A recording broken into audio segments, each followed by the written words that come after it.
Welcome to TV 16 News. I'm Emily Timmons with your TV 16 weather first. We've had a low pressure system move through the area, bringing with it that gloomy weather and that rain that we've seen all day. And along with that, we'll possibly have some thunderstorms going into the early evening hours. More on that later. Now let's go to Marshall with a look at what's coming up later in sports. Thanks, Emily. Coming up in sports, new information is brought to light regarding the Penn State scandal. We also have new information on the NBA lockout. But first, let's take a look at our news headlines with Josh and Steph at the desk. Guys? Good evening and welcome to TV 16 News. I'm Stephanie Healy. And I'm Joshua Cole Little. In just a moment, one White County man is arrested for the fatal stabbing of another man. And what Hot Spring Police found during a search. We'll have all that and more right now.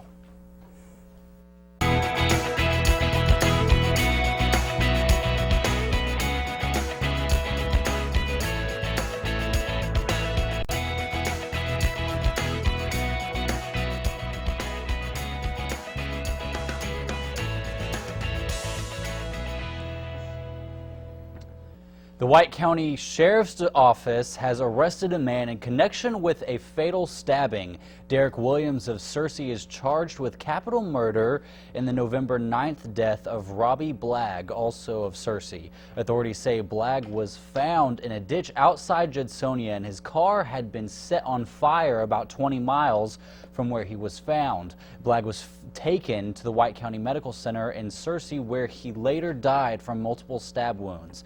Williams is being held by the White County Sheriff's Office without bond. And the trial for a man accused of second-degree murder has been postponed. Timothy Sanchez of Truman is charged in the death of Charles Kemp, who was found dead June 30th in his Truman home. Sanchez's trial was scheduled to begin today, but Deputy Prosecutor Martin Lilly asked for more time because some evidence is still being tested at the state crime lab. The Jonesboro, Sun reported that Sanchez's attorney wanted to start the trial today and claims that his client acted in self-defense. The trial has been rescheduled for February 13th. Pine Bluff police have arrested a man suspected in a weekend shooting. Authorities say that Trauma Moore contacted the detective leading the investigation around 12:30 this afternoon when he agreed to turn himself in. Police say they were looking for Moore after Moore supposedly fired a gun into a crowd of people who had just left a nightclub after a fight inside. One man was shot in the chest and pronounced dead at the scene, and 3 other people were taken to the hospital to have their injuries treated. Moore met with the detectives this afternoon and gave himself up without incident. A Memphis man wanted for murder has been captured in Arkansas. 32-year-old Ryan Nelson was arrested in Little Rock Monday, where he was waiting extradition to Tennessee. The Memphis police say Nelson shot and killed Dennis Gillum in September. The Arkansas Parole Board is speaking with former minister and child molester David Pierce today. Pierce pled guilty to 2009 to child molestation and was sentenced to 10 years in prison. After serving 2 years in prison, Pierce is up for parole. The Arkansas Parole Board is expected to announce a decision in a few weeks.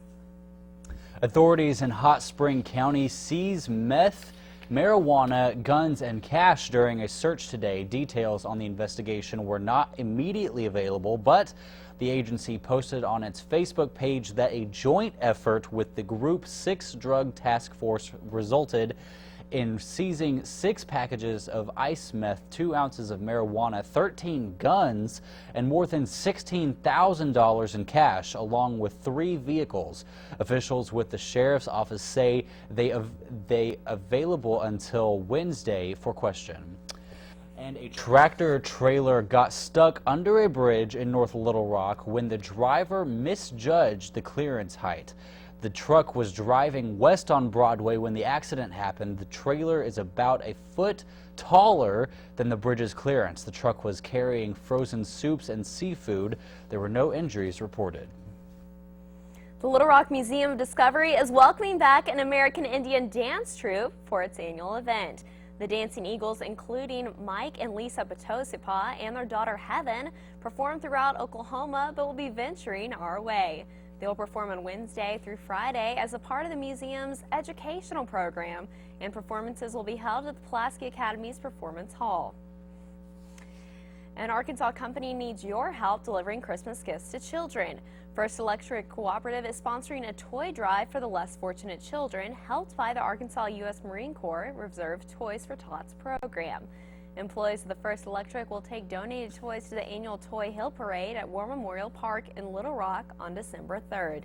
Anyone who would like to donate toys can drop off the new unwrapped toys at the First Electric offices in Benton, Heber Springs, Jacksonville, Perryville, or even Stuttgart through December 2nd. The Harding University College of Pharmacy will be hosting a presentation tonight on the topic Sudden Infant Death Syndrome and Infant Sleep Safety. SIDS, or Sudden Infant Death Syndrome, is the sudden death of an infant under the age of 1. The state of Arkansas had the highest infant death rate caused by SIDS. The key speaker for tonight's presentation will be Hannah Kalash, who is the health manager for the First Candle, a nonprofit organization to help advance infant health and survival. The presentation will provide information on infant sleep safety and SIDS risk reduction. The presentation will be held in Cone Chapel from 7 to 8:30, and it's free and open to the public. And coming up, see how Obama's numbers are looking for the next presidential election. And keep listening because you might want to take better care of your ears. Keep it here.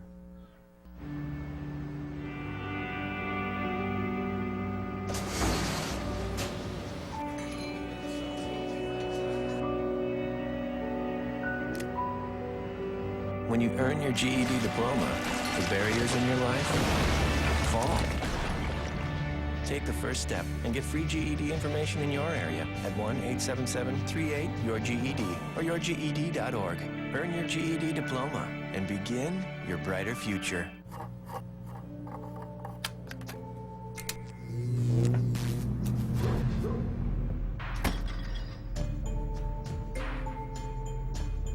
Traditional light bulbs actually generate 9 times more heat than light. Switch to Energy Star light bulbs, and you'll realize just how much cash you were really burning through. Saving energy saves you money. Learn more at EnergySavers.gov. Millions of people are affected by disaster in America, and we're right there, providing food. With more than 200 food banks, reaching communities all across America. Donate now for immediate relief and long-term recovery. Every dollar helps provide food for disaster victims. Help now at feedingamerica.org.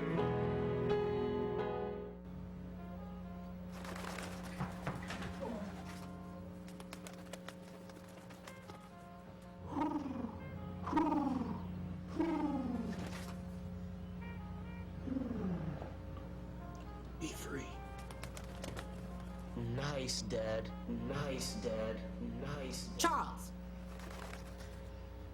Nice, Dad. You don't have to be perfect to be a perfect parent. There are thousands of siblings in foster care who'll take you just as you are. The presidential election is a year away, but less than half of Americans are expressing support for current President Obama.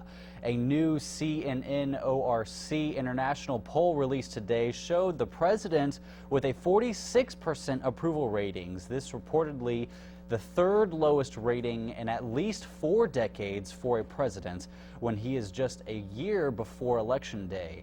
A CNN polling expert warns that these numbers don't always predict a win or a loss, pointing out that former President George W. Bush had a 56% approval and lost his re-election bid. President Obama's approval rating has hovered in the mid-40s since June. And jurors may have acquitted Casey Anthony in her toddler's death, but the man who prosecuted her says they got it wrong. Retired Florida prosecutor Jeff Ashton makes the comments in his new book coming out today. In it, Ashton slams Anthony, saying he's never seen a liar like her before. He also attacks her defense team, even calling Jose Baez smarmy. Ashton says he's dedicated the book to Anthony's daughter, Kaylee, so no one forgets. And illegal immigration from Mexico is apparently on the decline. The LA Times reports U.S. Border Patrol officials arrested just over 300,000 people trying to cross the border without papers during an 11-month period that ended in August. That's a huge dip from the peak about 10 years ago when the agents reported 1.6 million arrests. Officials believe the high unemployment rate and stricter immigration laws are keeping people from crossing the border. According to the Pew Hispanic Center, about 12.5 million Mexican immigrants live in the U.S. More than half don't have immigration papers. And in a world of emails and texting, the U.S. Postal Service is hurting. The U.S. Postal Service reported today that it's suffering from a $5 billion loss this past year. It announced today that it would have lost up to $10 billion if it weren't for recent legislation. In today's age of technology, there just aren't as many people sending mail in. Americans are still shopping despite fears about the economy. U.S. retail sales went up by 0.5% last month compared to September. That's according to the Commerce Department. More people spent their money on electronics and appliances. Auto sales also shot up last month. All good news for realtors heading into the important holiday season shopping. More Americans than you might suspect are suffering from hearing loss. A new study published in the Archives of Internal Medicine says more than 48 million Americans over age 12, that's 1 in 5 people, have trouble hearing in one or both their ears. And the way we listen to music is partly to blame. Researchers say headphones or earbuds, along with aging and genetics, are contributing to hearing loss for Americans. Experts say to preserve your hearing, turn the volume down, choose headphones over earbuds, and if someone can hear your music through the headphones, it's probably too loud. Bigger doesn't always mean better, at least where hospitals are concerned. That's coming from a new study by researchers by the Johns Hopkins Medical Institutions in Baltimore. It found heart patients were just as safe having routine angioplasty as a bigger hospital as opposed to a smaller one. Angioplasty is a surgery to unclog arteries. Right now, expert groups such as the American Heart Association encourage patients to go into bigger hospitals that offer heart surgeries in case something goes wrong. According to the National Institutions of Health, more than 1 million Americans undergo angioplasty every year. So, Emily, it's been raining all day. Do you think it's going to stop anytime soon? Hopefully, Steph, but probably not till tomorrow afternoon. We have some thunderstorms moving into the area in the evening hours today, and that will carry over. Rain will carry over into the morning hours tomorrow, but that should clear up by tomorrow afternoon, hopefully. So I'll have more on that coming up next after this break.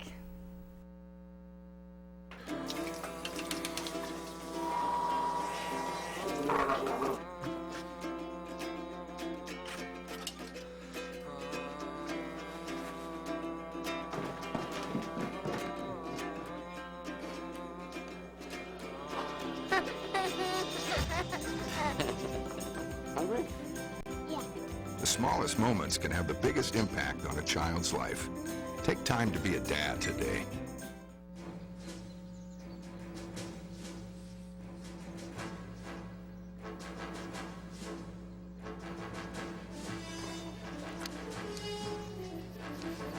This is so cool, Dad.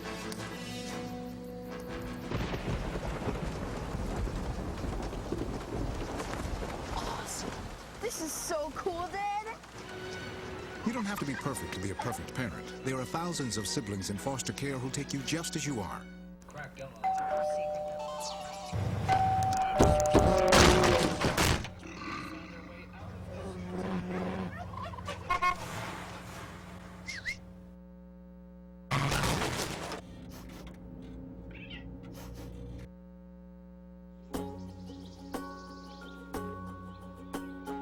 Getting closer to nature can get you closer to your family. Go to discovertheforest.org. Packers. Viking. Packers. Viking. Viking. Red state, blue state, vegan. Carnivore. We come from different places. Uptown. Downtown. Optimist. We come to different conclusions. Half empty. Half full. But when we live united, we create real, lasting change in the building blocks of life. The education, income, and health of our communities, our families, even the person next to us. Live united. Real change won't happen without you. So give, advocate, volunteer, live united. Sign up at liveunited.org. Welcome back to TV 16 News. I'm Emily Timmons with your TV 16 weather. Let's take a look at our current temperatures out there. It's feeling about 60 right now, dew point of 40, and humidity of 95%. Wind is not very much right now, 6 miles per hour of southeast. That will pick up going into the evening and get pretty strong, around 18 miles per hour. Right now, a pressure of 30.19. And here's a look at our almanac. Rainfall today, about 2 inches so far. We will definitely get some more of that in evening hours and tomorrow. The low for today, 51, high 62, and that's about on our average, 62 the high and 39 the low. The record was 14 as the low in 1940 and 85 the high in 1964. And here's a look at our temperatures around the state. 64 and 61 up in Harrison, 75 down in Texarkana and El Dorado in the south, 61 over in West Memphis, 63 in Little Rock, and 60 here in Searcy. And here's a look at our pollen count for the day. As you can see, tree and grass we haven't had so much of lately. Mold and weeds just moderate, so it's been a lot better than it was earlier in the fall and summer. And here's a look at our surface map. As you can see, this low pressure system moving up into Arkansas. We're right in this line of storms, and so as this builds down in Texas, it'll come up along I-30 and move up here, and we'll see some of those thunderstorms probably around 6 to 10 tonight, and then rain will go on into tomorrow. Here's another look at what we can expect for tonight. Thunderstorms, 90% chance of rain in some of the early evening hours. Sunset is at 5:01, and the wind will get stronger out of the northwest at 18 miles per hour, and temperatures will also cool down quite a bit around the 50s. 7 p.m., 63, 80% chance of rain, 50% chance by 9 p.m., and that's when we'll see lots of those thunderstorms too, and 90% chance again around 11 p.m. as temperatures cool down. Here's a look at what you can expect in the morning if you're taking kids out to the bus stop. It'll be really rainy, so you might want to put them in some rain boots, maybe an umbrella. 50 degrees, so it will be pretty chilly as well, and a 50% chance of rain. And that will carry on into the rest of the morning hours and probably till about 1 p.m. The rain will 50% chance most of the morning. Rainy and windy, very windy, still around 18 miles per hour, so it will be pretty chilly and wet. And here's a look at our 5-day weather forecast. Those thunderstorms today, tomorrow it'll be rainy most of the day. Temperatures will cool down some, but good news is sunny Thursday and Friday, and then back to some possible thunderstorms again by Saturday. And that's been a look at your 5-day weather forecast. Let's go over to Josh. Thanks, Emily. With all this rainy weather, it's a good time to read, but more libraries are getting with the digital times and lending out e-books. According to the Library Journal, 82% of public libraries now offer e-books. The report shows e-books will make up 8% of their material budget over the next several years. Many public libraries have been lending electronic books on e-readers or PCSs. But now they are trying to move into the smartphone and tablet market as well. Not everyone is open to this shift, though. Some of the largest publishers are still refusing to sell public libraries. If you dreamed of being an astronaut as a child, now could be your chance. NASA announced today it is hiring its next class for the astronaut candidate program. People interested in the job can apply on the USAJobs.gov website. To qualify, you must have a bachelor's degree in engineering, science, or math. You'll also need 3 years of relevant experience. Astronauts can make up to $140,000 a year. The space agency says it's accepting applications through January 27 next year. It plans to announce its final selections in 2013, and training will start that summer. NASA says these astronauts will head to the International Space Station and future deep space missions. Now let's head over to the Sports Center with Marshall Hughes. Marshall? That's right. Thanks, Josh. Right around the break, we'll take a look at the Bison football team. And although the NBA lockout's going on, that's not changing Harding basketball, men's and women's team on the road tonight. I'll have more on those stories right after this. Stay with us. I'm lucky. Let me help you with that. I get to do something I love. It has nothing to do with touchdowns or titles. Everybody bring it in. I get to play a part in the life of someone just starting out. How many of you think homework is just as important as teamwork? I help keep kids in school, Good. and that's the name of the game. My name is LaDainian Thomason. I don't just wear the shirt, I live it. Give, advocate, volunteer. Live United. Savings Man here with a story for you about two young spenders named Tommy and Sue. Their parents let them buy whatever they chose, like video games and designer clothes. As they grew older, they spent all their pay on fancy cars, houses, 2 lattes a day. They lived in the moment, never saving a dime. When they tried to retire, they'd run out of time. Working forever is Tom and Sue's fate, so choose to save now before it's too late. Visit our website to find out more, cause a happy ending's worth saving for.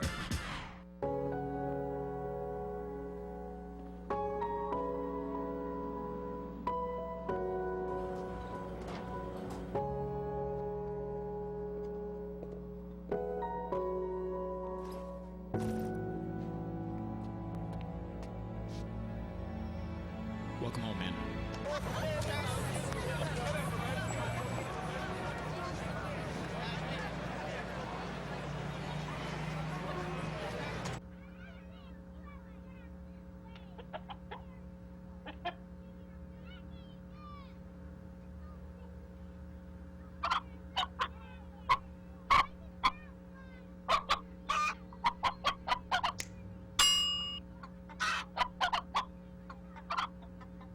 Separate raw meats from other foods by using different cutting boards. 3,000 Americans will die from food poisoning this year. Keep your family safer. Check your steps at foodsafety.gov. The Great American Conference announced today the first All-America team for the conference, and Harding was well represented. The Bison football team had 10 student athletes earn all Great American Conference honors. There were 4 Bisons on the first team, 3 on the second, and 3 honorable mentions. Harding's first team honorees were senior running back Cale Gellis, senior all-purpose back Jeremy Holt, senior offensive lineman Garrett Taylor, and then senior kicker Eddie Carmona. Gellis ranked second in the conference in rushing at 100.5 yards per game. He carried 170 times for 1,005 yards and became only the 3rd Harding running back with consecutive 1,000-yard seasons. Gellis was also first-team all-conference last season in the Gulf South Conference. Holt was Harding's all-purpose yardage leader and ranked second in the GAC at just over 117 yards per game. He was 3rd on the team with 512 rushing yards and second with just over 300 yards receiving. Holt, who ranked 5th at Harding, had 3,944 yards on all-purpose yards, earned his first team award after receiving second team All-GSC last season. And then moving on to Garrett Taylor, he started all 11 games at left guard. He was the best offensive lineman, top rushing team in Division II. Harding averaged 360.9 rushing yards and set a school record with 38 rushing touchdowns. Taylor led all Harding offensive linemen with 386 knockout blocks during the season and is the Bison's nominee for the Gene Upshaw Award given each year to Division II's top linemen. Carmona became Harding's first team all-conference kicker since Jeremy Thompson was all-Lone Star Conference in 1999. He connected on 10 of 13 field goals, including a 62-yard effort at East Central that is the longest field goal in the NCAA this year. Carmona also made 46 of 49 extra points and led Harding in scoring with 76 points. Bisons on the second team included junior offensive lineman Torrey Day, junior DN Josh Aldridge, and junior linebacker Aaron Gillespie, and then senior wide receiver Tyler O'Quinn, junior cornerback Roderick Kahn, and junior safety Jasper Bodiford all received honorable mention. The Bison football team now moves into that recuperation phase. They'll be catching up on their sleep, getting those muscles worked out the rest of the semester. The team will be back in January for off-season. For the last 11 seasons, the Harding men's basketball team and Christian Brothers played 2 of the marquee games each season in the Gulf South Conference. But with the Bisons moving into the Great American Conference, marquee probably not the right word anymore. Harding will meet Christian Brothers on the road in Memphis tonight. That game tipping off at 7:30. Harding is coming off one of the best seasons in the program's history. The Bisons finished 25-5 overall, 12-2 in the GSC West. Harding then won the GSC Tournament Championship, advanced to the NCAA Division II South Region Tournament as the number 2 seed, and then they fell to Stillman in the opening round. Just a great season overall for the men's basketball team. Then the Lady Bisons, well, they're in action right now. The Harding women's basketball team facing Christian Brothers. That game kicked off at 5. This is a non-conference game for Harding. The Lady Bisons are 1-0 after opening the season with a 68-50 win at Missouri Southern State this past Friday. The Lady Bisons are led by senior guard Sierra Rollins. She's in double-double figures, averaging 15 points and 12 rebounds. Links to live stats and live video, will be for both men and women's teams can be found on hardingsports.com. A source familiar with the Penn State investigation has reported that Mike McQueary, at the time a Penn State grad assistant, stopped the alleged 2002 Jerry Sandusky sexual assault of a young boy that McQueary witnessed at a shower at the Penn State practice facility. And according to an NBC News report, McQueary didn't walk away, as most inferred from the information contained in the grand jury report. As for Sandusky, he told Bob Costas at an NBC interview last night with his lawyer present, he is innocent of all charges and he is not a pedophile. We should warn you that some of the language might be not suitable for children, a bit graphic. Mr. Sandusky, there's a 40-count indictment. The grand jury report contains specific detail. There are multiple accusers, multiple eyewitnesses to various aspects of the abuse. A reasonable person says where there's this much smoke, there must be plenty of fire. What do you say? I say that I am innocent of those charges. Innocent? Completely innocent and falsely accused in every aspect? Well, I could say that, you know, I have done some of those things. I have horsed around with kids. I have showered after workouts. I have hugged them, and I have touched their leg without intent of sexual contact. When pressed, Sandusky said the only thing he did wrong was showering with the kids. Sandusky is free on a $100,000 bail. As for Penn State interim coach Tom Bradley, Bradley mentioned today at his press conference he did not watch the Bob Costas interview with Sandusky. He was preparing for Saturday's game at Ohio State. Bradley, speaking to reporters 6 days after he replaced Joe Paterno, said he's trying to keep his players as informed as possible about everything as number 21 Penn State continues to deal with the allegations of sexual abuse against Sandusky and the fallout that removed Paterno from his 46-year post at Penn State. The Big Ten has announced it will take Joe Paterno's name off the championship trophy to be awarded December 3rd after the inaugural Big Ten championship. Well, a boxing legend is laid to rest, and more bad news for the NBA. Here's your headline sports.